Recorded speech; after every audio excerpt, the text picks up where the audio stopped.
বিশিষ্ট ব্যবসায়ী নূর গ্রুপের চেয়ারম্যান ও আয়েশা নূর মহিলা মাদ্রাসার প্রতিষ্ঠাতা আলহাজ মোহাম্মদ ইয়াসিনের জানাজা শেষে দাফন সম্পন্ন হয়েছে তার গ্রামের বাড়ি চৌদ্দগ্রামে। তিনি মেঘনা গ্রুপ অফ ইন্ডাস্ট্রিজের চেয়ারম্যান আলহাজ মোস্তফা কামালের ছোট ভাই।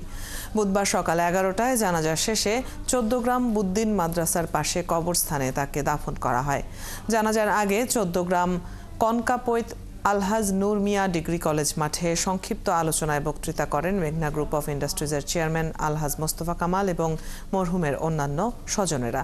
মঙ্গলবার বিকেল 4:30টার দিকে ঢাকা ইউনাইটেড হাসপাতালে চিকিৎসাধীন অবস্থায় শেষ নিঃশ্বাস ত্যাগ করেন মোহাম্মদ ইয়াসিন।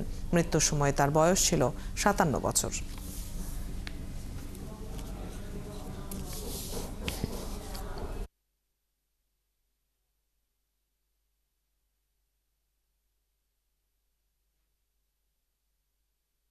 এখানে সবাই সমবেত হয়েছেন।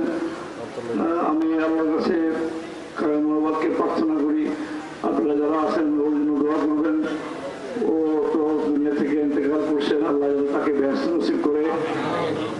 আর ওর বড় ছেলে বলছে আপনাদের কাছে, আপনাদের কথাবার্তা তার চাল চলন কোনো কারণে কেউ যদি কোনো কষ্ট পেয়ে থাকেন দয়া করে ওকে ক্ষমা করে দেবেন। আর কারোর কাছে যদি কোনো কিছু পাওনা জানা থাকে ও উল্লেখ করছে আমিও আছি, আপনাদের কারো যদি কোনো কিছু পাওনা জানা থাকে দয়া করে আমাদেরকে বলবেন, আমরা সেটা পরিশোধ করে দেবো।